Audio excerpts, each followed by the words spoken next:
ouvir a voz do Salvador.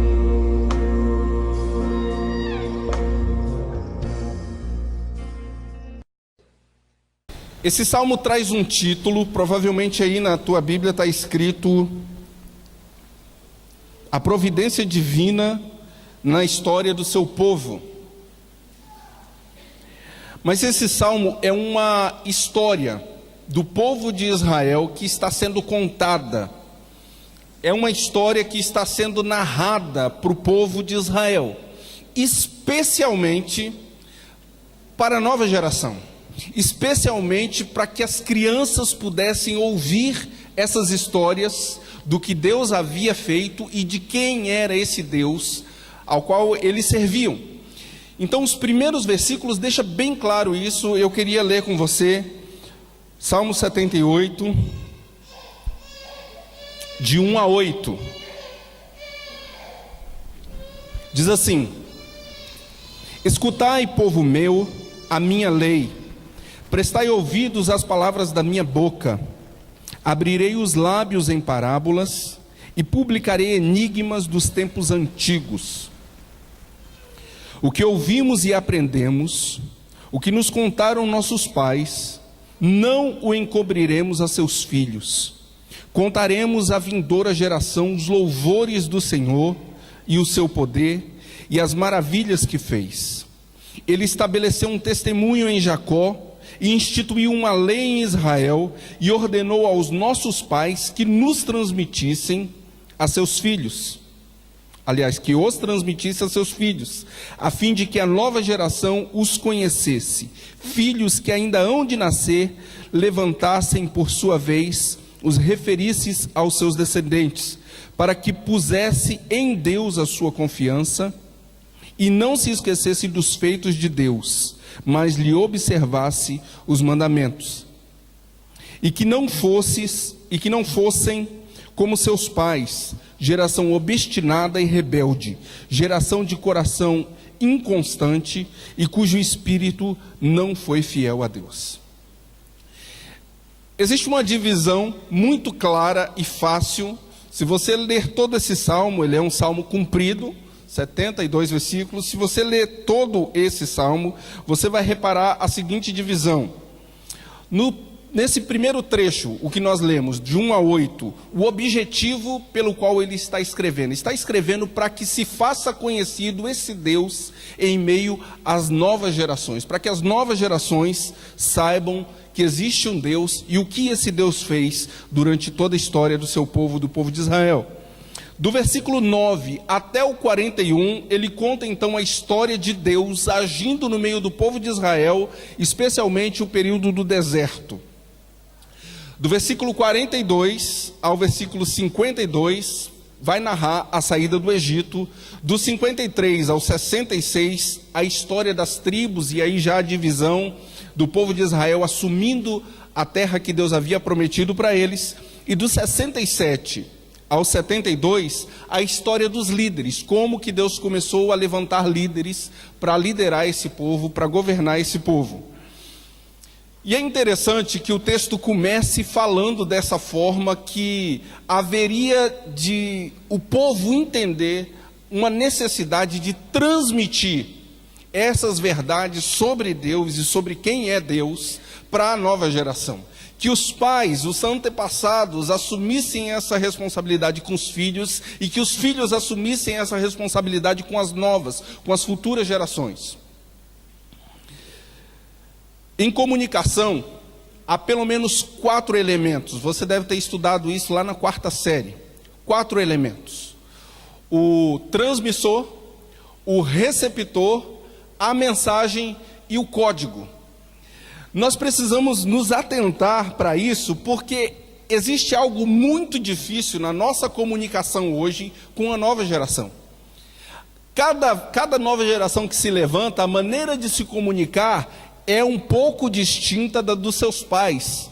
Mas essa nova geração agora, eles aprendem de uma maneira muito rápida e a tecnologia os impulsiona para uma maneira de aprendizado que eles já nascem, parece, com um chip para poder decodificar as coisas.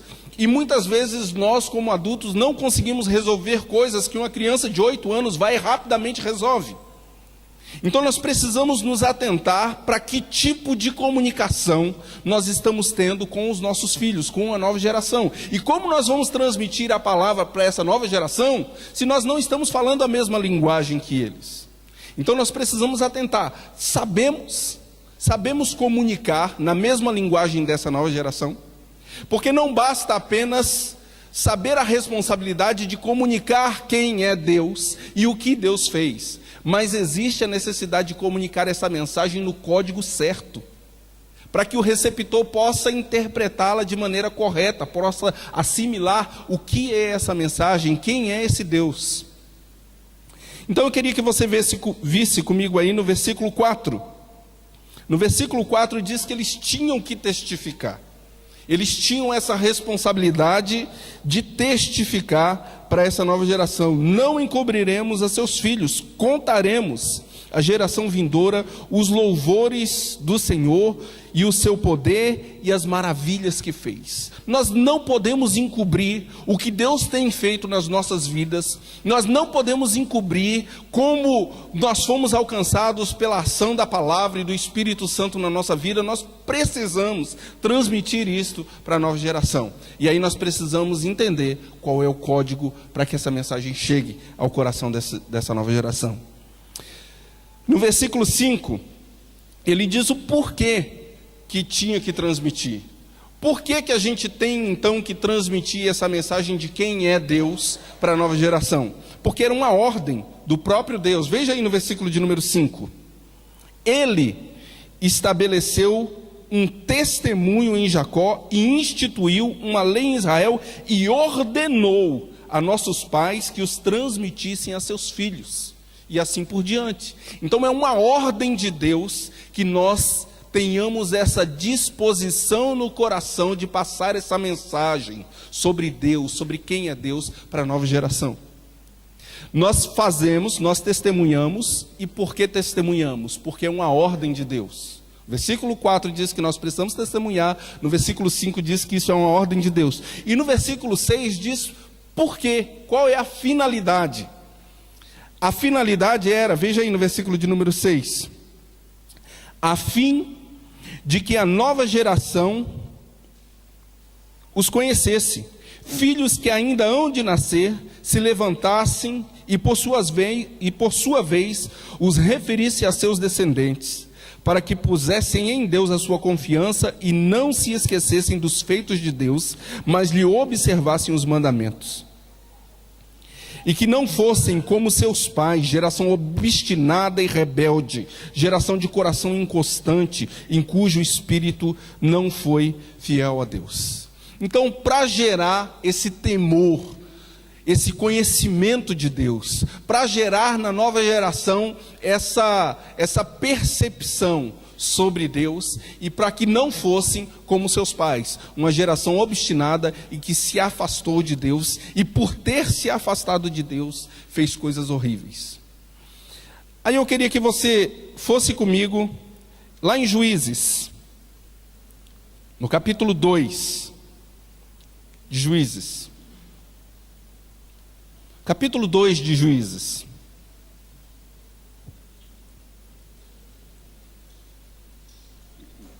A partir do versículo 6, diz assim, Juízes 2, a partir do versículo 6. Havendo Josué era o líder de Israel, era o líder do povo de Deus, estava liderando ali o povo para assumir a terra prometida. Havendo Josué despedido o povo, foram-se os filhos de Israel, cada um a sua herança, para possuírem a terra. Eles chegaram agora e começaram a possuir a terra.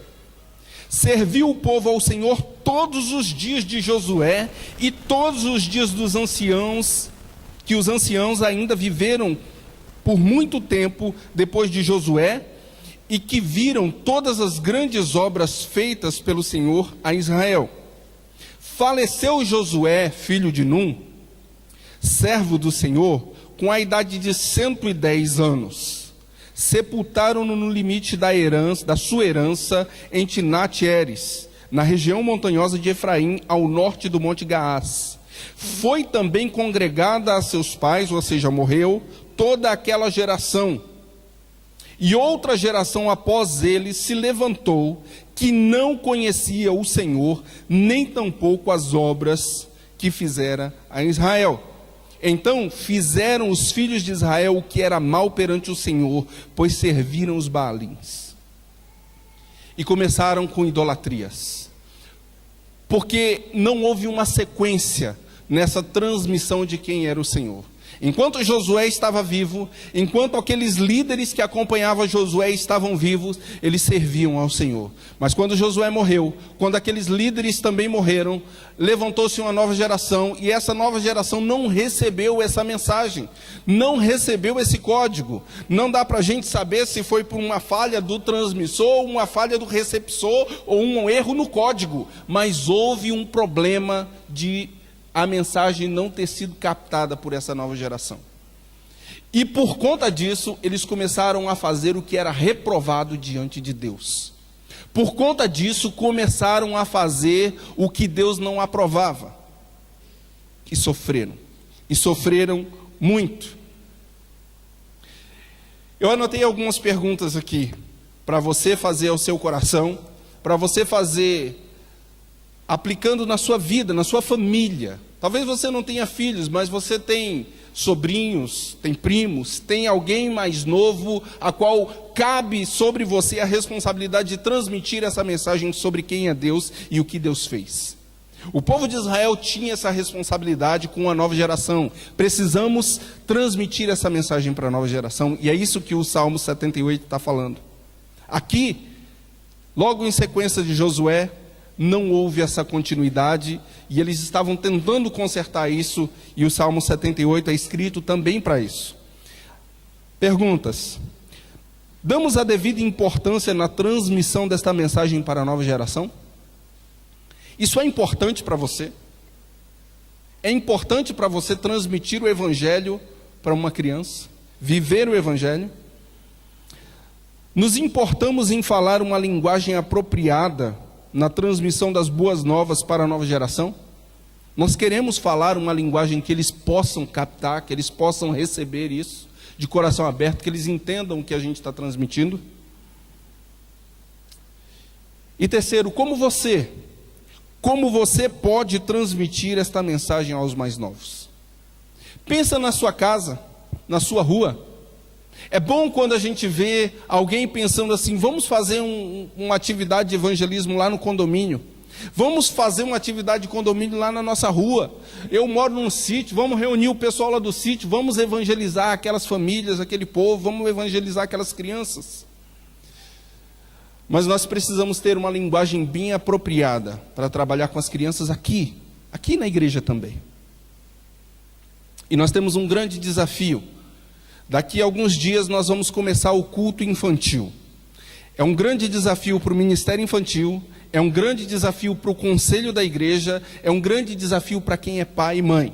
E nós precisamos assimilar esse desafio com uma responsabilidade diante de Deus, de transmitir esta mensagem de uma maneira que as crianças amem ouvir sobre Deus, de uma maneira que as crianças aprendam e temam esse Deus que fez grandes coisas e maravilhosas coisas. Nós temos novos desafios, como esse desafio de sair evangelizando agora nos condomínios. Como é que você pode se envolver nisso? Temos um desafio todo ano de fazer uma viagem missionária com Kings Kids, e vamos fazer agora no início de agosto, dias 1, 2 e 3, aqui pertinho em Candeias. Como é que você pode se envolver nisso? De que maneira que você pode ser útil nesse tipo de proposta? Estamos trabalhando com diversas crianças lá na congregação do Aponian. Como é que você pode ser útil na transmissão do Evangelho para essas crianças? Estamos treinando crianças e evangelizando crianças lá no Mariana também. Como você pode ser um instrumento nas mãos de Deus? Será que Deus quer te usar para isso? Será que Deus quer te usar para transmitir essa mensagem como está escrito lá no Salmo de número 78? Especialmente sobre o culto infantil. Nós queremos fazer uma programação com todos os princípios de liturgia que os adultos têm. Então nós vamos começar com confissão, vamos fazer um tempo de adoração, vamos ter os cânticos, vamos ter oferta, vamos ter pregação, vamos ter exatamente os mesmos princípios de culto que nós temos aqui, só que numa linguagem apropriada para as crianças. E eu estou muito empolgado em relação a isso. Já tem mais de um ano que a gente tem reunido sobre isso, conversado, ajustado, feito propostas, rascunho, pesquisas em outras igrejas, treinamentos. Mas a gente está entendendo que está chegando a hora da gente iniciar isso, e já conversamos com a equipe do Ministério Infantil para que a gente organize e faça isso. Vamos fazer de que forma? Qual vai ser o seu investimento como membro dessa igreja, como participante dessa igreja, na transmissão para esse culto? Talvez você pense assim, mas eu não levo jeito para transmitir a mensagem para as crianças, eu prefiro falar com adultos. Ótimo, mas ore para que a gente não erre nessa proposta de transmitir a mensagem para os nossos filhos. A palavra de Deus diz que de que vale ganhar o mundo inteiro se nós perdermos a nossa alma? Eu gostaria de parafrasear esse versículo e dizer assim: de que adianta nós evangelizarmos lá fora e perdermos as nossas crianças? Então estamos investindo para ganhar o coração dessas crianças com a palavra de Deus. Como é que você pode fazer isso com as crianças que estão ao seu redor? Na sua família, na sua casa, no seu condomínio, na sua vizinhança. Eu queria te dar quatro maneiras em Lucas 2. E aí a gente encerra. Lucas 2, a partir do versículo 41.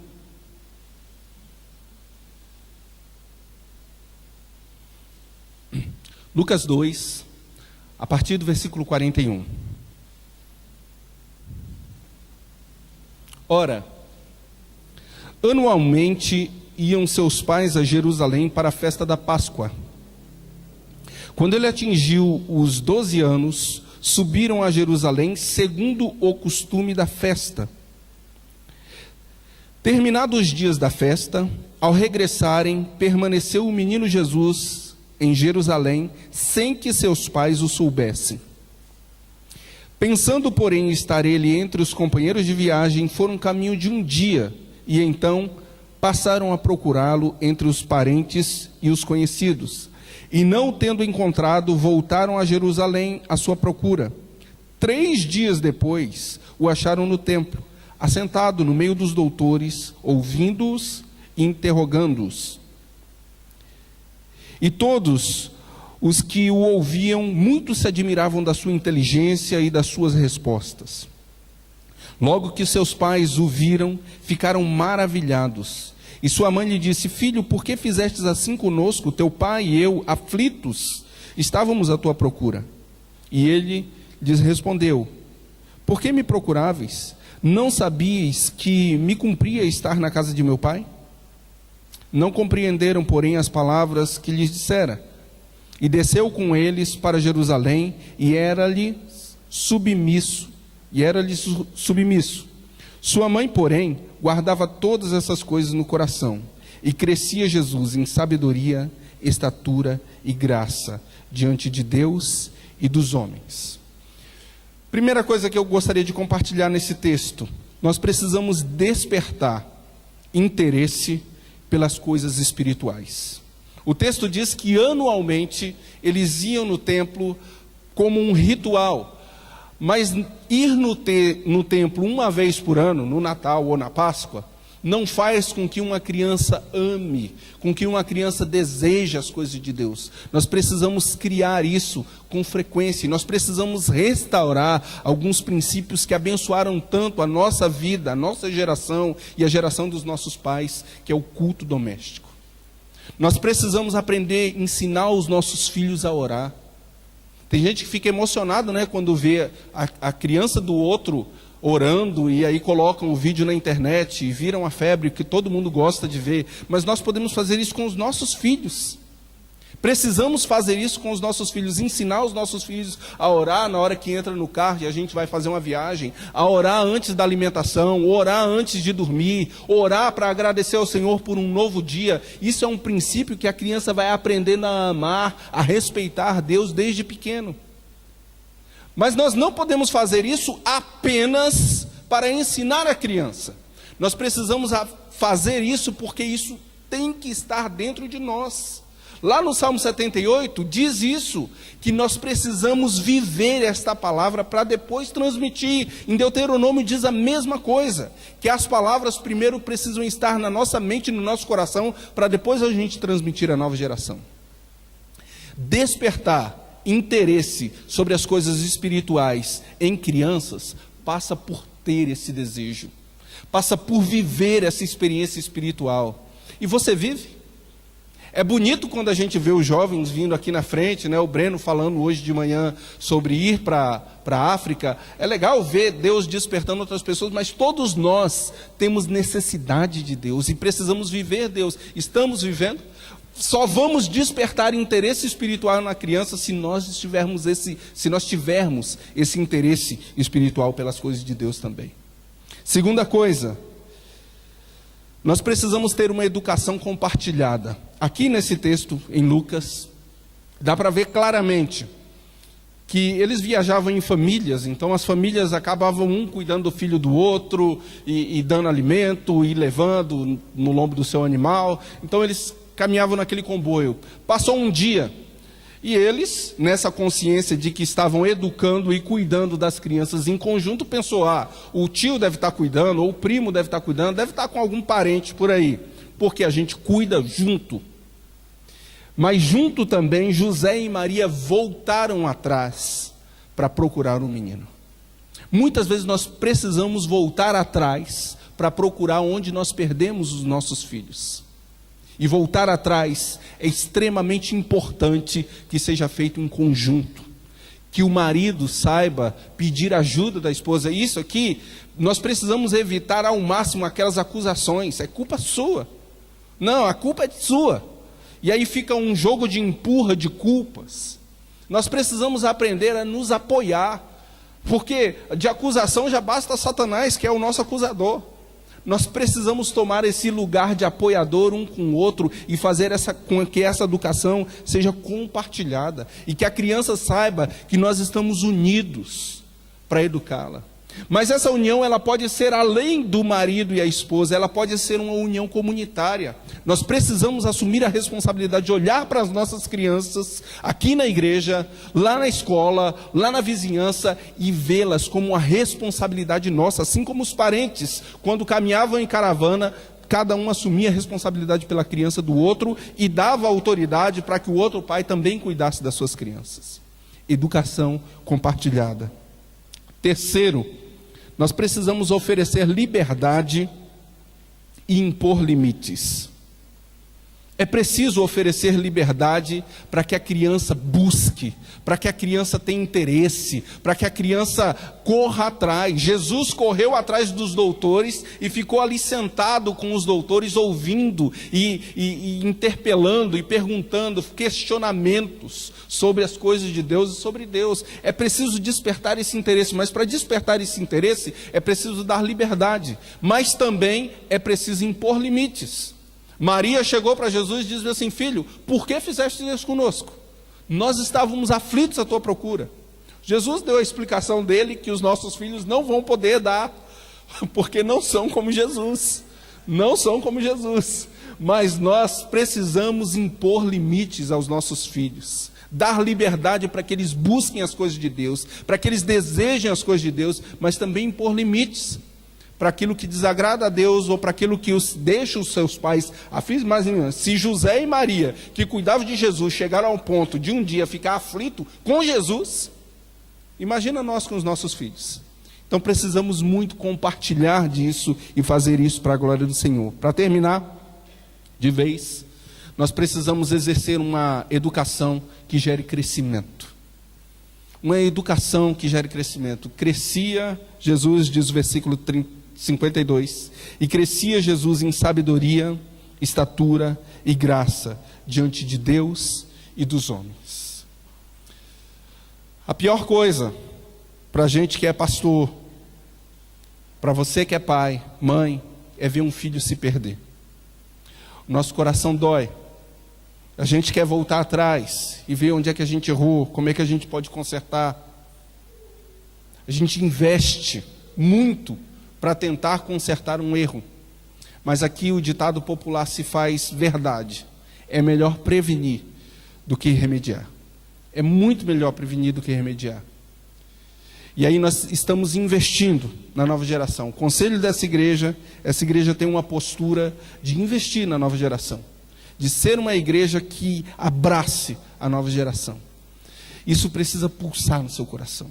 Quando a gente falar de culto infantil, que você vai trazer a sua criança e vai levar depois para o culto infantil, não apenas mais uma salinha onde eles vão ter uma administração, onde eles vão ter um tempo de louvor, mas um culto, onde eles vão poder ter uma adoração na linguagem deles, onde eles vão poder ouvir das grandezas de Deus e de quem é Deus, assim como o Salmo 78 diz, mas numa linguagem apropriada ao coração e à mente deles. Que Deus nos abençoe, querido. E que você seja tão impulsionado por essa verdade de que nós estamos querendo transmitir para a nova geração, para que eles aprendam quem é Deus e possam transmitir para os filhos e para os filhos dos netos, de tal forma que essa mensagem inunde o nosso coração e nós tenhamos paz. E nós tenhamos paz de saber que fizemos a nossa parte. Que você ore por isso. Que você invista nisso, que quando precisar de alguém para fazer uma decoração, que quando precisar de dinheiro para isso, que quando precisar de professor para isso, que quando precisar de equipamento para isso, que você tenha disposição de saber que você não está sendo como aquela geração depois de Josué, que não transmitiu para a nova geração, e aí essa nova geração se perdeu. Que Deus nos abençoe. Que sejamos cheios de Deus, que tenhamos vontade de transbordar da graça de Deus, para que a nova geração saiba que estamos transbordando do Senhor. Que o Senhor te use como vaso de bênção na vida dessa nova geração, em nome de Jesus. Amém?